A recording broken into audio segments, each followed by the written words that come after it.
That's a Hall of Fame swing right there. I was doing the golf show at Winghaven when I got the call that I was going to the Hall of Fame. Why do you think hockey players make such great golfers? Get up, get it close, I need the cash. Yeah, it's playing 214. Yeah. Well, this is my 215 club, so I'll take a little off. History is what is so important to, I guess, old people like me. Look at this guy. Look at this guy. Tell me about this hole. You talk about field of dreams, you know, Right. this is going to be my field of dreams. Par for the course, golf in St. Louis, presented by Crystal Highlands Golf Course and Bistro. Hey, thank you so much for joining us for this very special edition of First Alert 4 at 6:30, Par for the Course. I'm Kent Ehrhardt, joining you from beautiful Crystal Highlands Golf Club in Festus, Missouri, where once again, I'm going to take on a challenge from a professional Hall of Fame athlete. More on that in a moment. Here's what we've got coming up for you in the next half hour. We go one-on-one with Wildwood native Joshua Hooper, who won the drive, chip, and putt national finals at the Masters in Augusta back in April. The PGA Tour showcases golf's greatest players. We'll get an inside look at what it's like to follow along the tour as a reporter. And we'll get an update on construction at Normandy Golf Club.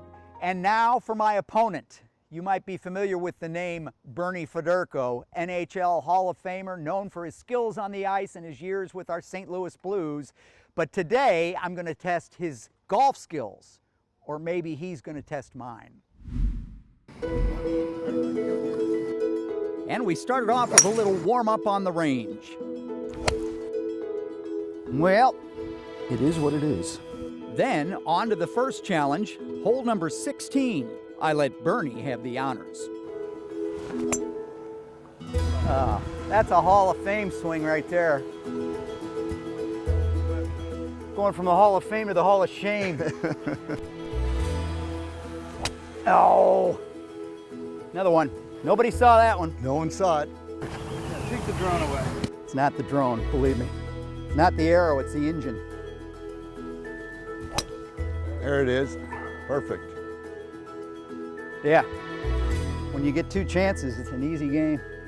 I was doing the golf show at Winghaven. We were doing Winghaven when I got the call that I was going to the Hall of Fame. Oh, is that right? It was the most bizarre thing. Because my phone kept ringing and I was doing the show. I couldn't do anything.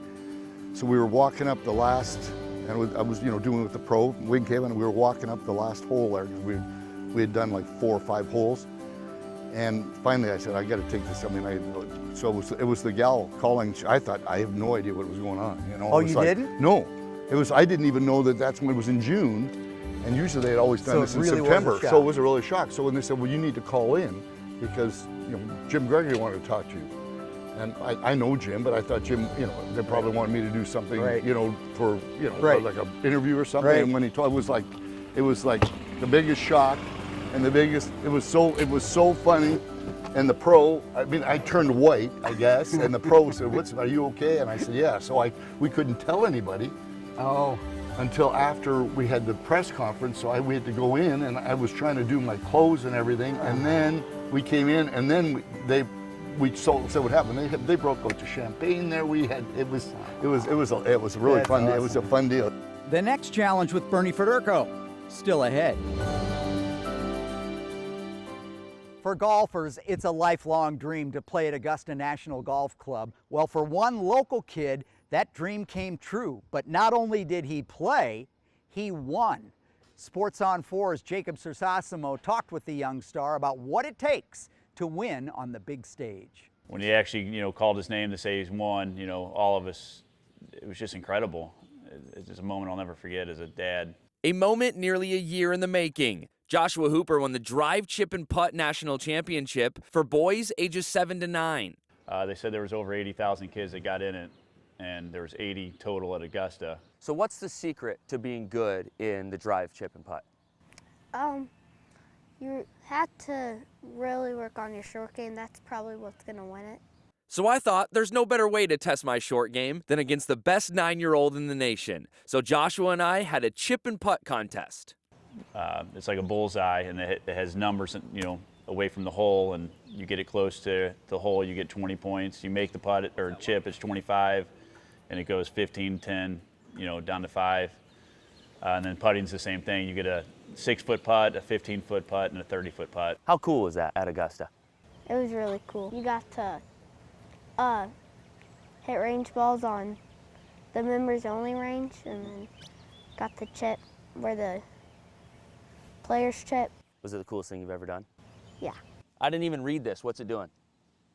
You're not going to tell me? No. All right, that's a good competitor. That's a good competitor.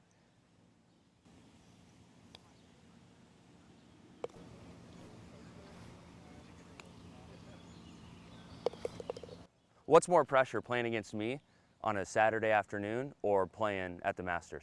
Playing at the Masters. Playing at the Masters, okay. He's very calm. Nothing gets to him. He loves to practice short game, really. You know, that's where you score. He'll live on the putting green or chipping area. What's your read here? What do you think it is? A cup and a half to the left.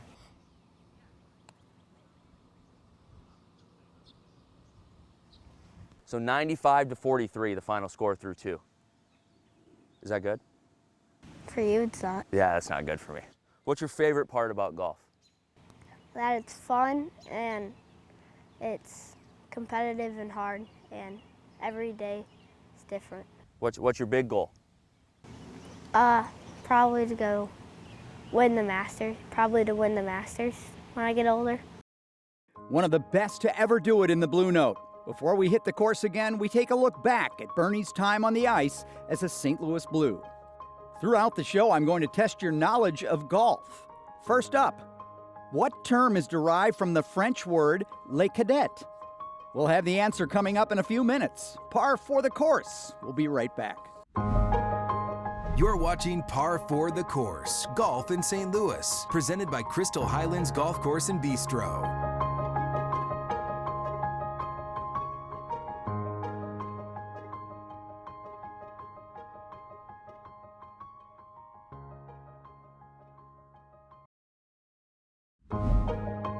You're watching Par for the Course, Golf in St. Louis, presented by Crystal Highlands Golf Course and Bistro. Welcome back. Before the break, I asked you what golf term is derived from the French word le cadet. The answer, caddy. Now, before we head back out to Crystal Highlands, let's look back at Hockey Hall of Famer Bernie Federko's time on the ice. I've been around a long time here in St. Louis. From Foam Lake, Saskatchewan to St. Louis, few players in NHL history have produced as consistently as center Bernie Federko. He played all but one of his 14 NHL seasons in the Blue Note sweater, one of the best playmakers in the league.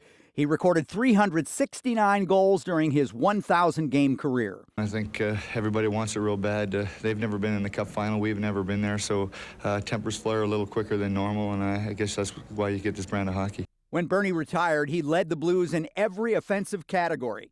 He's still the team's all-time leader in assists and points. The Blues retired his number 24 in 1991. He was inducted into the NHL Hockey Hall of Fame in 2002. I also want to thank the great fans of St. Louis that are still a great big part of me. And I also want to thank the city that I call home. St. Louis, this bud's for you. Federko has remained closely tied to the Blues. He spent more than 2 decades as an analyst and studio host on Blues telecasts. They've been playing the best hockey in the entire National Hockey League. Bringing his passion and experience for the game to a whole new generation of hockey fans. History is what is so important to, I guess, old people like me. Oh, don't go in the lake. Not my proudest moment. Coming up, we take you back out to Crystal Highlands as my face-off with Hockey Hall of Famer Bernie Federko continues. As we head to break, we're testing your golf knowledge again. Our question, before the use of tees, what did golfers commonly use to elevate the ball before their first shot? The answer, when we return. You're watching Par for the Course, Golf in St. Louis, presented by Crystal Highlands Golf Course and Bistro.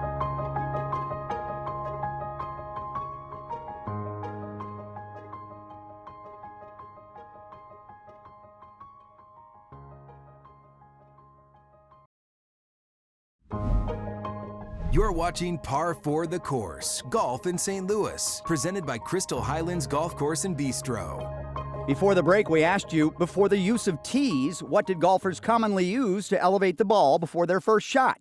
The answer? Small mounds of sand or dirt. All right, back to the challenge with Blues Hall of Famer Bernie Federko. Oh, now roll down off of there.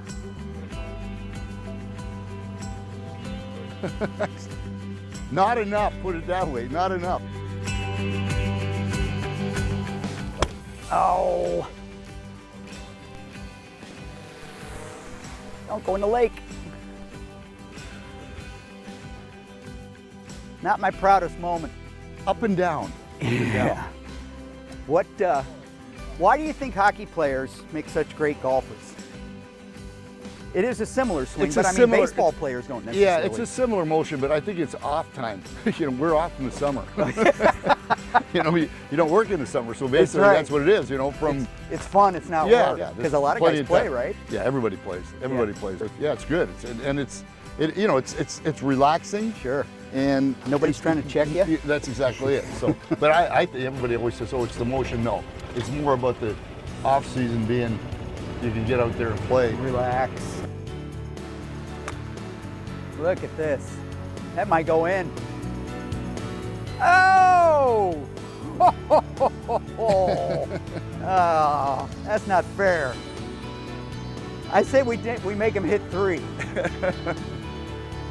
Wow. No. Talk about raising the bar.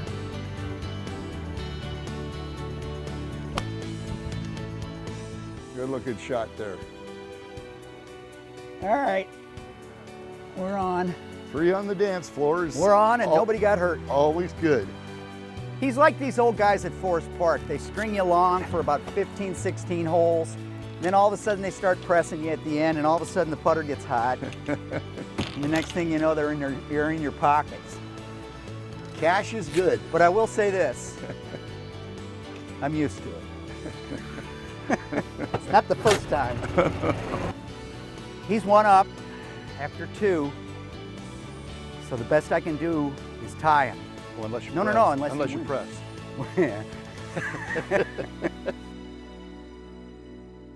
An exciting PGA Tour season continues this weekend with the U.S. Open at Oakmont Country Club. Sports on 4's Gracie Barra spoke with Brody Miller, a writer for The Athletic, about the tournament, Scotty Scheffler, and more. We are now joined by Brody Miller, who covers golf for The Athletic. Brody, thank you so much for being with us. First, to start off, we have to talk about Scotty Scheffler. It's really simple, the question, but can anybody stop him right now? No, I mean, it is the number one question to have every one of these tournaments. He is at a level that is, you always have to throw this out that, yes, we know nobody's Tiger Woods, but Scotty Scheffler is playing at a level that we have not seen week to week, tournament to tournament since Tiger Woods from a just all-around golf perspective. He should be the heavy favorite every week unless proven otherwise. And he's been so much fun to watch. And in your job, you've gotten to cover so many cool tournaments. I have to ask, do you have any favorites or any special memories that stick out to you? Well, that's fair. I think there are 2 obvious ones that come to mind that are not boring, but clear, but they're the right choice. And it's the Masters this year was about as wild of a day as anyone will ever cover. Rory McIlroy exercising all of those demons. And the other is kind of the other side of that coin, which was a year ago at the U.S. Open at Pinehurst, where Rory McIlroy had a chance to finally end his 10-year major drought, and he missed 2 very short putts to lose the U.S. Open as Bryson DeChambeau finished in miraculous fashion. It's been a pretty incredible run of golf. Now, looking ahead, we've got the U.S. Open this week, so what can we expect from this major? It is going to be one of my favorite weeks in a long time because Oakmont Country Club is the host of this U.S. Open outside of Pittsburgh, of course, and it is the hardest course in golf, really, in a vacuum. You have the fastest greens in all of golf that they actually slow down for the U.S. Open because normally they're even faster than this. It is going to be an incredible week of just evil golf, but also rewarding golf, and that's my favorite kind of golf, where the good shots stand out because you really know how hard it is to hit them. And, you know, with Scotty playing the way he is and Rory McIlroy obviously on top of the world and Bryson back in form, it could just be an incredible major championship. Well, we're all looking forward to it. Brody, thank you so much for joining us.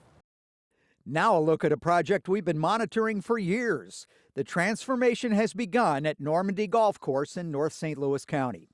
This is video from Drone 4, powered by Renewal by Andersen, overhead the course that was designed by golf legend Jack Nicklaus. We spoke to the course manager last month who said they'd planned to start laying sod. Once completed, the course will become one of Jack's signature golf courses. Coming up, we take you back out to Crystal Highlands as I wrap up my day of golf with St. Louis Blues legend Bernie Federko. Our last trivia question. George Franklin Grant devised an invention that would forever change the game of golf. He received the first patent for a wooden golf tee in 1899. What was Grant's profession? We'll have the answer after the break. You're watching Par for the Course, Golf in St. Louis, presented by Crystal Highlands Golf Course and Bistro.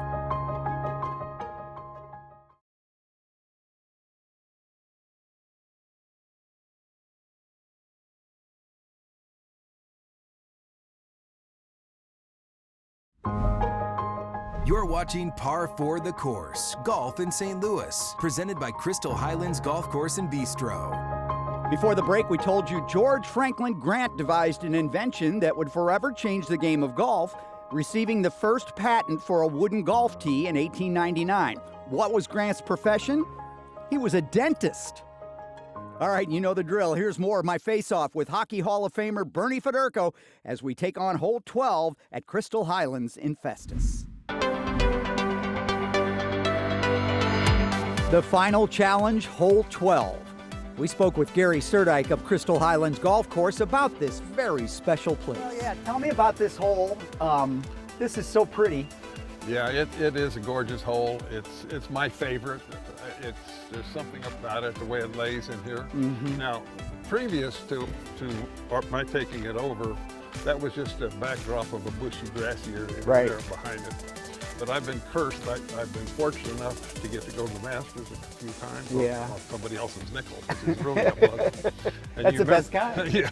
And you remember hole 12, that old par right 3 with that flowers behind it. I go, oh, perfect spot. Nice. So we decided to landscape it, and it's a spectacular hole every time I come here. One of the things that impresses me about this course, besides the condition that you keep it in, is just the piece of land that it's on. It's just perfect. Well, I mean, I find myself, I pinch myself regularly to find myself here. I played the course literally hundreds of times back in the, mostly the 90s, early 2000s. Before you bought it. Yeah, and just been 4 years ago now that we made the purchase on it. But, it's just a dream I never quite had come true. You talk about field of dreams, this is sort of my field of dreams. And now back to it. Look at that. Look at that. I can't hit a draw. That's why I said it's probably wet. Good ball there, Kent. That is perfect.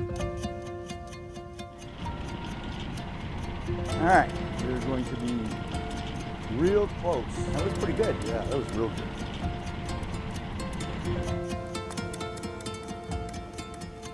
Sit down. Sit down.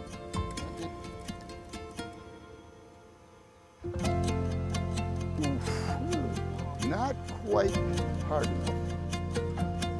Yes, sir. All right. Gentlemen.